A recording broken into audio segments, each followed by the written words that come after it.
G'day guys, and welcome to How to Play the Club Pro Way Carbrook Edition. My name is Danny Bird and this is Angus Porter, your Director of Golf. Guys, we're just out here on the fourth hole. It is a pretty straightaway 480 metre par 5. Fairway is as wide as a runway, not a lot of trouble like bunker wise. We've just got a hazard on the right and some out of bounds left, but really it's the widest fairway on the golf course. So let's see how we go. So driver for me, one of the things I suppose, I don't know about yourself, but I know I've prone to in the past, is trying to overhit this particular tee shot. Yeah. Trying to squeeze more out of it than I potentially should do. I feel that maybe some of the viewers would do the same. You approach par 5, you just want to absolutely lambast it. Yeah. I'm going to go the opposite. Working more recently, just trying to get a bit more control over the shot. So if I sacrifice 10 metres, but I get the fairway, that's got to be a good thing.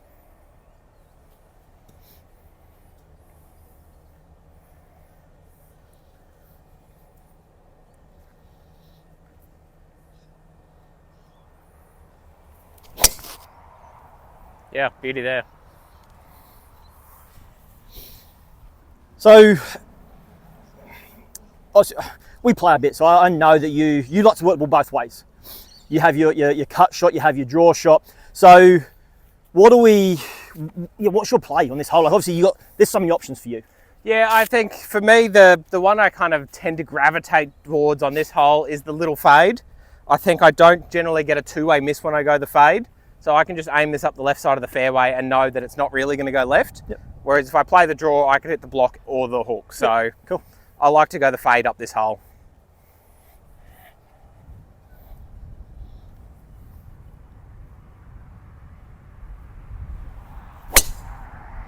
Nice. A little bit of a sky, but up the middle. All right, so I didn't quite get that driver absolutely perfect. It was a little high up into the wind, but absolutely A1 still here, middle of the fairway. I've got 230 left to the pin. A little bit of a downslopey lie. I'm not the best with 3-wood off the ground because I do hit up on it a bit. So for me, trying to hit 3-wood, really get it there off that kind of lie, it's just not the play for me. So I've gone back to my trusty hybrid, just helps me get a little bit more down into it. I'm going to try and run it up the front somewhere. Right. Yeah, nicely done. Good guess there, to be honest. Got a good piece of that. Run it. So I think was really interesting there, I think the viewer should be definitely paying attention, taking notice. You absolutely could have tried to hit 3-wood there. Yeah. It's well within the distance. But there was also a huge risk. If you miss hit it, you're going to be 160 metres away correct. Still. So taking a club that you're comfortable with, and it's almost like that, what's the club I can get the maximum distance with, but still hit well? So that's the hybrid. And you've seen it, that's come out cracking. Perfect. Just short of the green. All right, so we've just measured it. We've got 210 metres back into the breeze here. So for me, the main concern that I have is my 3-wood's too much. Yep. Okay, so if I hit my 3-wood well, it's going to carry sort of 220, 225, and that will get me through the back of the green. We've got a front pin there, so we don't really want to go all the way through the back. I also don't want to risk trying to hit something softly with that much club in hand. So I'm going to hit my 3 utility iron here. I don't feel like it's probably going to get me all the way through the green, but I do feel like it's going to get just short of that bunk on the right, take that out play, and hopefully leave myself a sort of little chip, if nothing else, a little pitch up the hill. Perfect. Oh, he's got that one so pure. Land soft. Ladies and gentlemen, that has got through the bunker somehow. That is fine. You know what? We don't always hit it perfect. Nope. Sometimes we hit it terrible, and that's, I reckon, a prime example for me being stuck between 2 shots. Yeah. Not knowing if I really want to hit this and be too close to the green. It's not 100% committed. Yeah, exactly right. Should I have hit through? Should I hit this, or maybe should I have laid back further? Yeah, but all in all, we're safe. We'll go dig out and find out what we can do with it. All right, so you just said we've got 70 metres, and like I said, we don't always hit perfect golf shots. Sometimes we will hit some terrible shots, and that was certainly an example of one of them. But we have had a little bit of fortune. So 70 metres coming out of the rough. You actually got a pretty decent lie around the back of the ball, so no real grass to impact that. So definitely about to get some grooves on it. I'm going to go my 60 degree. One of the things that I will say here, I know that there's going to be some viewers out there and even some coaches that will look and think this somewhat of a weak mindset or a weak tactic, but I'm actually not going to go at the flag. I was just thinking the same standing here. I was just thinking, how's he going to play the shot? Because if you played Carbrook, you know this front left, there's actually no green on this angle here. The fat part is all to the right. So yeah, so that kind of tree, that tree that's in the middle there, that's my line. Like, yes, we always want to be aggressive and try to attack flags, but the reality is you're 2 under through 3, and why take the risk? Exactly right. So just give yourself a putt. Play for that fat part of the green and just try and make a sort of 70 metre swing there.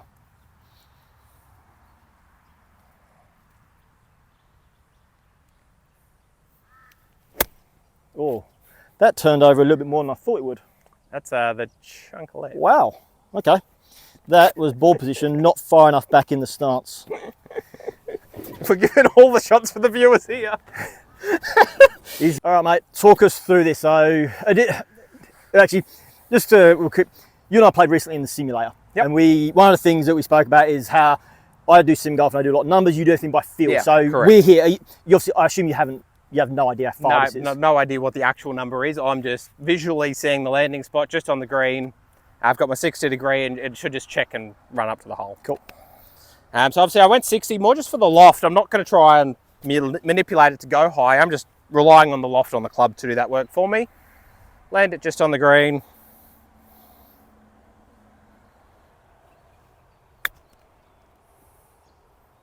Oh, tidy. I'll take that.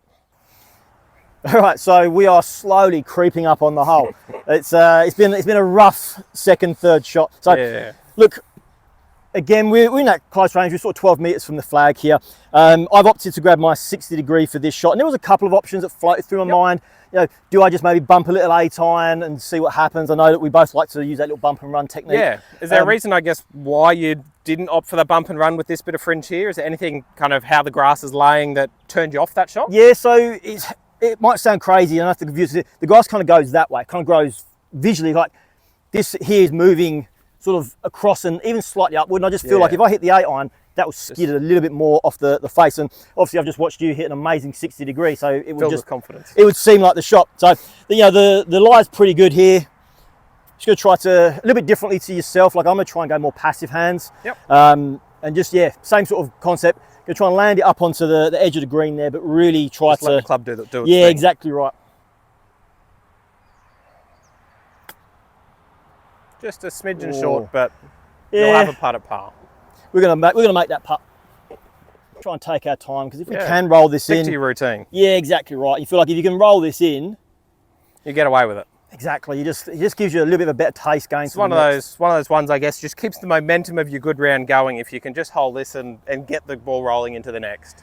Yeah, feel so like you just got away with one. Get a view from a couple of different angles, and this is one that I feel like it's going to go left to right, maybe just on that left edge. I'm going to hit this. It's probably not now, and I'll look silly, but that's okay. We learn.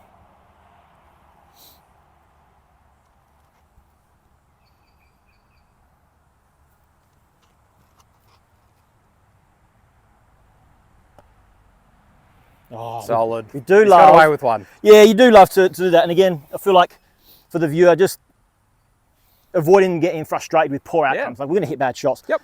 But just taking the time, mate. Let's just see you knocking this easy birdie putt there and grab one back. So I think I really feel like you set that one up great with that second shot. All right, we're here on the 5th hole. We've got 395 metres off the blue tees here. Out of bounds the whole way up the left. We've just got some trees and a bit of a bunker up the right. For me, obviously, my bad one can be left.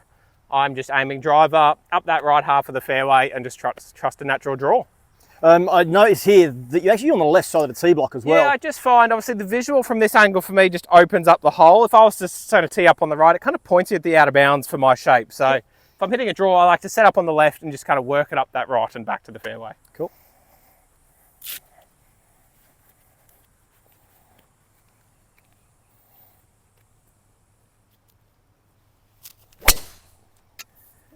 Going to go for miles.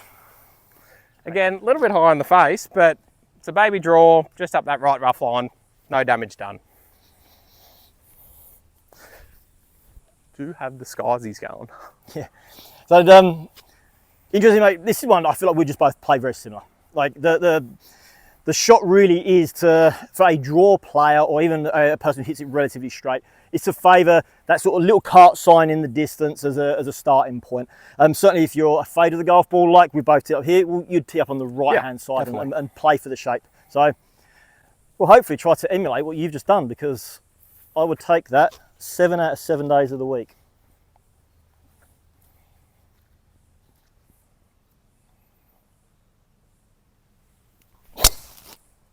Oh, he's got that one just about perfect. The best he could. 118 metres. I've grabbed my pitch wedge because I'm kind of in between, and the problem we're facing is we're kind of trapped in this fairway, and it's It's quite protected on this left side. You can't really feel any wind, but I guess this is where I start to look at kind of the flag on 16. You can see the flag still up on 6. It's not a lot of wind, but you can see kind of just, we played 4 into the wind, so I'm just thinking it's still a little off your left, maybe a smidge into.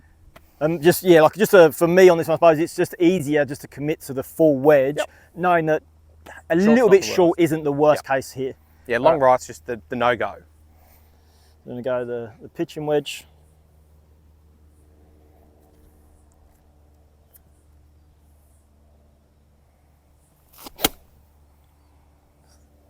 Pulled it a smidge. Yeah, it's a safe line. That should be pin high. Pin high left. Yeah. Perfect. We're putting for birdie.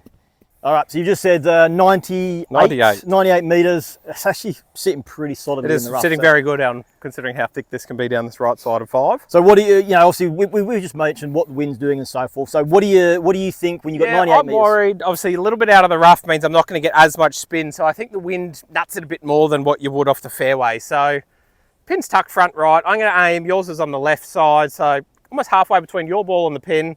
And the wind should hopefully just knock it a little to the right mid-flight. Just a good full swing? Just an absolute perfect full number for me. Wind feels like it's changed.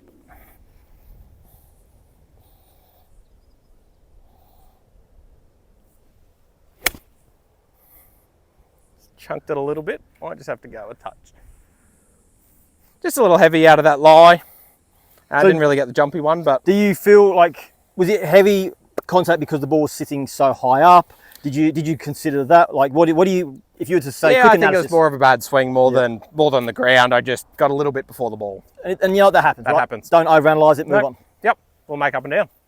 All right, so front right, and this is I feel like a great opportunity for the viewer to see how you use your hands and how that is so beneficial for your short game. With this particular shot, like there's no green to work with. Yep. Yeah, obviously I'm in the fairway.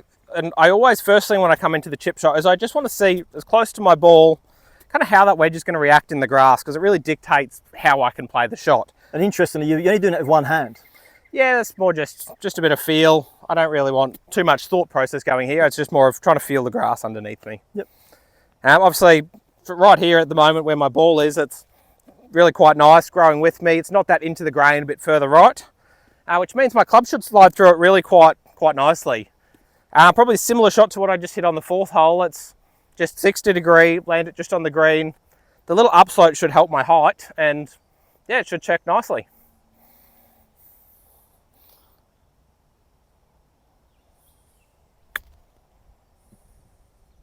Yeah. Yeah, it's just a little bit soft on the greens, but again, not too bad. What's the read here, DB?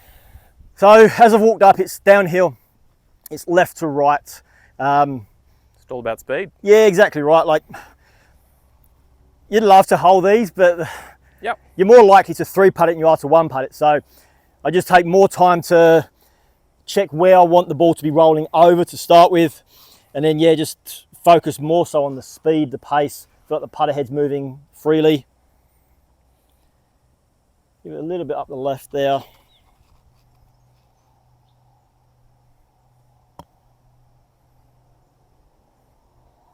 Pretty good, just didn't quite break.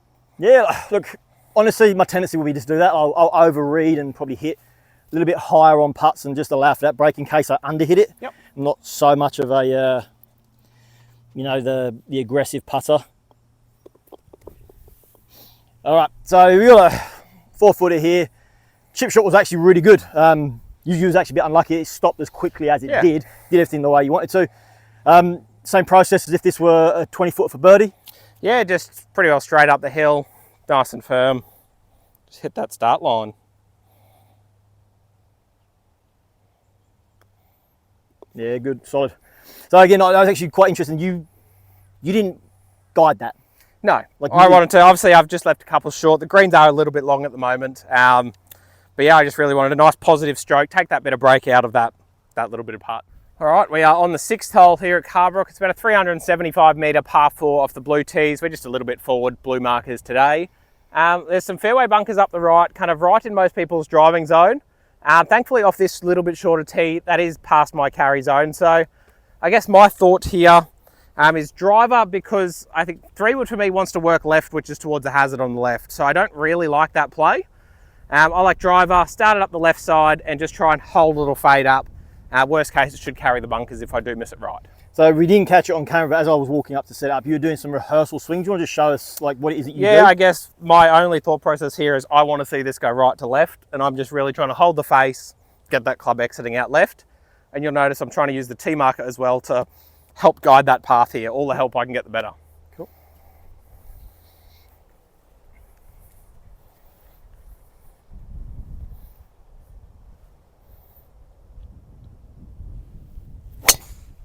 Ah, perfect. Absolutely perfect. So straight away I can see you going in front of the T marker. Look now. Yeah. Well, I tell you what, you might be right there. That's a good shout. I reckon I was just sneaking. Look, I'm getting older, mate. I need every centimetre I can. So I guess, Danny, I can see here you've straight away just moved a little bit further left than me. What's the game plan? Yeah, so as I said, like, I know what my bad shot is. So whilst, again, we're trying to not always play for the bad shot, as you rightly said, there is a hazard up the left-hand side here. Even if I do get one a little bit out to the right, it's playable underneath the tree line there. So I'm still going to take it up the right side of the fairway, aiming almost at the edge of the bunker in the fairway. Same thing, driver for myself, just a good committed swing. And again, one of those where I'll just try not to overhit it. True Carbrook fashion, into the wind every single hole. Is that not? Just swirls. Wherever you are, it's into the wind. So I did wonder if that was just me. I'm like, I feel like every tee shot so far has been back into. Yeah, beauty. That's it's funny. It's not actually an easy tee shot. No. Like, it's really not. How good do you drop? 125. So you got 125. Balls above your feet. Although you're in the middle of the fairway, you do have like a little bit of curve in the fairway here. We've got a left side pin. Now this is one that really can trouble players here. And also you've been here a lot longer. So talk me through the issues you face with this. Yeah, obviously shot. Long left. It's really thick. It's really into the grain. It's just really not where you want it to be.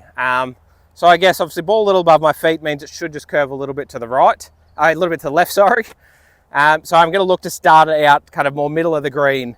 I've also got the wind off that side as well. So I'm actually going to start this almost most of the way to the right side of the green here and just let my natural draw work with the conditions here. So not trying anything too no, fancy. I've got pitching wedge. I'm just going to knock it back in my stance a little bit to help kind of it's a little into the wind. So just knock it under that a little bit. But more just let the ground and wind do the work and just hit my natural swing.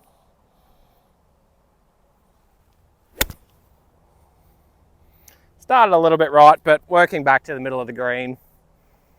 No damage done. So, again, I just didn't want to miss left. Yeah, so as you just said, mate, 106 metres, and for me, that's just a bad number. Yep. So as some of you guys might be aware, I only carry a pitching wedge, which is 49 degrees, and then I have my sand on, which is 56. Yep. So I've got 100. So no gap wedge. Yeah, exactly right, because of the weaker loft on my pitching wedge. So the gap between that and my pitching wedge is like 25 metres. Right. So this is where, if I were practicing regularly, it wouldn't be a problem, but because I'm not, we're going to have to manipulate this shot just a little bit. The only thing which I actually see as a benefit is it's sitting down a little bit. Yep. So that's going to enable me to feel like I can put it back in my stance a little bit, kind of squeeze a shot out of the lie, and it will also help me take some distance off the shot. Perfect. So, what's the target? Obviously, that pin is tucked left, so maybe just a smidge right? Or? Yeah, so I look. You're on a pretty good angle to aim. I'm going to pretty much aim at your golf ball. Yep. Like, I figure if I do have it back and I trap it a little bit, it might turn over to the left a tiny bit. But again, it's just middle of the green's good. Exactly right. You know, yeah, tough hole, tough well, pin. bad number into the green.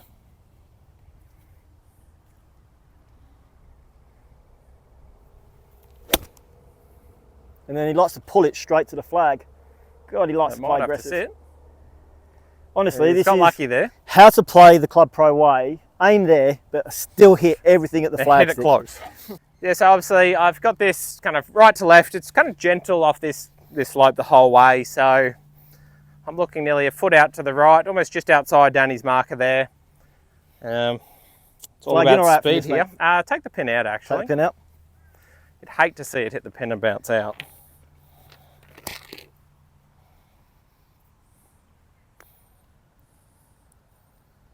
It's just not going to go left. Perfect speed though, easy fall. Better roll. All right. So For myself, one of the things I do is watch playing partners. I watched opposite side of the hole, very similar in terms of the direction we were putting towards the hole. So seeing yours move a little bit from right to left gives me the idea it's going to move a little bit left to right. We know there's obviously some break here as well. You know, it's one of those, your brain says you really feel like you should hold it. But all you can ever try to do is just give yourself the best chance. So, you know, go through that routine, don't rush, pick your line, and try to commit.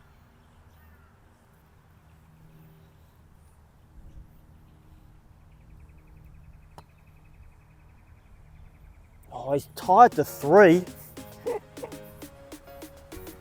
Well played, my friend. The old makeshift broomie's getting the job done. Broomie. All right, so there you have it, guys. That's holes 4 through 6 here at the Carbrook Golf Club. I hope you learned something throughout these last few holes. Just stay tuned. We've got plenty more of these 3-hole series on how the club pros play. If you just want to subscribe to the Carbrook YouTube channel, we wish you all the best, and we'll see you in the next one. Happy golfing.